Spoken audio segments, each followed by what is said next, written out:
اور اس خط میں اس نے اپنی اس ٹیچر کو کہا کہ آپ سے میں درخواست کرتی ہوں کہ میری یہاں پر کسی مسیحیوں کے ساتھ میری رفاقت کروا دیں، میری ان کے ساتھ ملاقات کروا دیں تاکہ میں ان کے ساتھ رفاقت میں رہ سکوں اور مسیحت میں اور زیادہ مضبوط ہو سکوں۔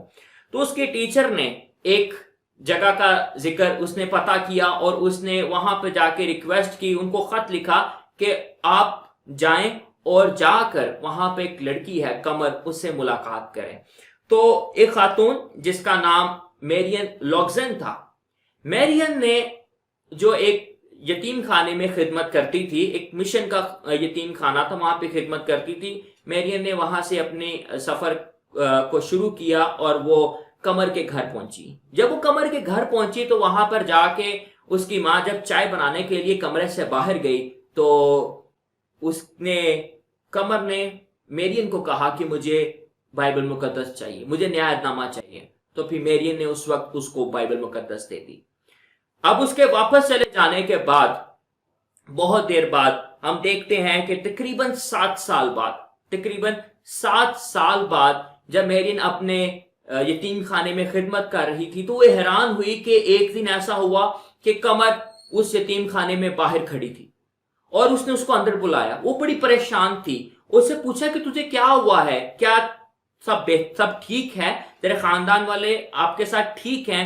تو وہ بہت پریشان تھی اور اس نے بتایا، قمر نے اس وقت اس کو بتایا کہ میرا خاندان والے چاہتے ہیں کہ میں کسی غیر مسیحی کے ساتھ شادی کروں اور وہ اس سے شادی کرنا نہیں چاہتی تھی، اس لیے اس نے اپنے گھر کو چھوڑا اور وہ وہاں پر آ گئی۔ یہاں پر ہم ایک گولڈن سٹیٹمنٹ دیکھ سکتے ہیں جو اس خاتون کی زندگی سے نظر آتا ہے، قمر کی زندگی سے نظر آتا ہے۔ کیا گولڈن سٹیٹمنٹ ہم اس میں سے نکال سکتے ہیں، کیا سبق اس میں سے نکال سکتے ہیں؟ وہ یہ ہے کہ اس کی زندگی میں یہ تھا کہ اس نے کہا کہ میں اپنا گھر چھوڑ سکتی ہوں لیکن میں مسیح کو نہیں چھوڑ سکتی، میں اپنا گھر چھوڑ سکتی ہوں لیکن میں مسیح کو نہیں چھوڑ سکتی، کیونکہ اس کی شادی ایک مسیح شخص کے ساتھ کی جا رہی تھی، تو اس کے لیے شاید اس کو آگے چل کے اس شادی کی وجہ سے بہت مشکلات کا سامنا کرنا پڑتا، تو اس نے پہلے ہی اپنے گھر کو چھوڑا اور آ گئی۔ جب وہ وہاں پر آئی تو پھر وہ یتیم خانے میں ہی خدمت کرنا شروع کر دیا، اس نے یتیم خانے میں رہی، وہاں پہ ہی خدمت کیا۔ پھر اس کے بعد ایک چھوٹا اس کا بھائی جس کو وہ بہت عزیز رکھتی تھی، جس کو وہ بہت پیار کرتی تھی، وہ آیا اور اس نے آ کے اس کو بتایا، قمر کو بتایا کہ اس کی ماں ٹھیک نہیں ہے، ماں بیمار ہو چکی ہے، اور اسی بہانے سے اس نے قمر کو واپس گھر میں لے گیا۔ لیکن جب وہ گھر گئی تو پھر سے وہی بات، پھر سے وہی سوال، پھر سے وہی ضد، پھر سے وہی چیزیں اس کو کا سامنا کرنا پڑا، اور پھر سے اس کو کہا گیا کہ وہ ایک غیر مسیحی شخص سے شادی کر لے۔ وہ اس بات سے بہت پریشان ہوئی، گھبرائی، اور ایک بار پھر سے وہ بڑی مشکل کے ساتھ چپکے سے پھر گھر چھوڑ کے اس یتیم خانے میں واپس آ گئی اور وہاں پر آ کے اپنے کام کو شروع کیا اور خدمت کرنے لگی۔ اب اس سارے صورتحال میں میرین کو اندازہ تھا کہ قمر کی زندگی مشکل میں ہے، اور اس نے میرین کو وہاں سے پنجاب کے ایک شہر ساہیوال میں بھیج دیا۔ تو میرین جب ساہیوال پہنچی تو وہاں پر جب آئی تو اس نے کرسچن ہاسپٹل ساہیوال میں رہنا شروع کیا، وہاں پہ اپنی خدمت کا آغاز کیا، اور وہاں پہ رہ کر اس نے بپتسمہ لیا، اور جب اس نے بپتسمہ لیا تو اس نے اپنا نام بدل کے قمر ضیاء سے آستر جان نام رکھ لیا۔ یہاں پہ اس نے اپنے نام کو بدلا اور اپنے اس نئے نام کے ساتھ اس نے زندگی گزارنا شروع کی۔ وہ مبشرانہ خدمت کرنا چاہتی تھی، وہ اور سیکھنا چاہتی تھی، اس کے لیے وہ گجرانوالہ میں UBTC United Bible training centre میں آئی اور وہاں پہ آ کے 2 سالہ اپنی تربیت کا حصہ پورا کیا، یہاں سے بائبل کے بارے میں سیکھا، تربیت حاصل کی، اور پھر واپس ساہیوال میں گئی اور کرسچن ہاسپٹل ساہیوال میں اپنی خدمت کو جاری رکھا۔ اسی کے دوران اس کو چیچا وطنی میں خدمت کرنے کا موقع ملا۔ ایک مشنری جوڑا جس کا نام ڈیل وائٹ اور جینٹ وائٹ تھے،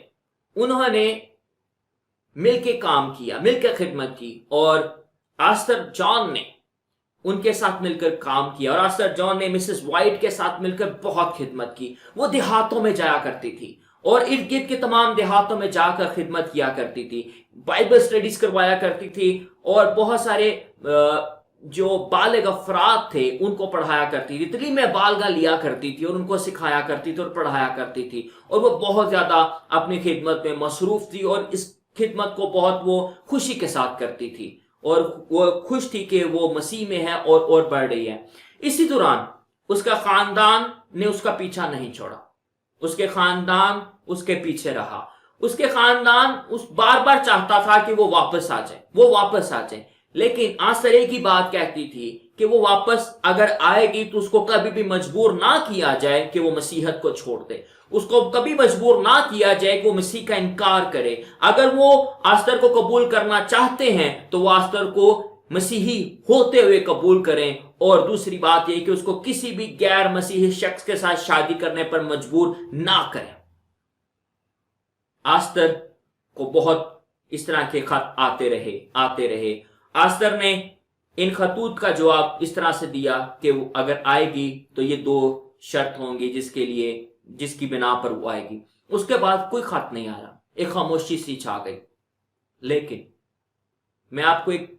وہ واقعہ، وہ دن یاد کروانا چاہتا ہوں جب سارا پاکستان مسیحی لوگ اداس ہو گئے۔ وہ رات تھی جس رات کو اس آستر جان کو قتل کر دیا گیا۔ جب اگلے دن آستر جان کو دیکھا تو آستر جان مری ہوئی تھی، اس کو قتل کر دیا گیا تھا، اس کو شہید کر دیا گیا تھا، اور آج تک کوئی نہیں جانتا کہ کس نے یہ کیا، کسی کو نہیں پتا یہ کس نے کیا۔ لیکن آج بھی بہت سارے لوگ یہی کہتے ہیں، جو شک کی بات ہے، سارے لوگ یہی کہتے ہیں کہ یہ ضرور اس کے خاندان میں سے کسی کا کام تھا جس نے یہ کیا۔ لیکن اگر آپ غور کیجئے، اس کی اس واقعے کے بعد 2 بڑے کام ہوئے۔ آستر کی خدمت کو اور اس کی شہادت کو سامنے رکھتے ہوئے سائیوال ہاسپٹل میں، اس کرسچن ہاسپٹل میں جو چیپل تھا، وہ آستر جان میموریل چیپل رکھا گیا، اس کا نام بدل دیا گیا، اور آستر جان کے نام سے اس چیپل کا نام رکھا گیا، اور اس چیپل کا نام آستر جان میموریل چیپل رکھا گیا۔ اور نہ صرف پاکستان میں لوگ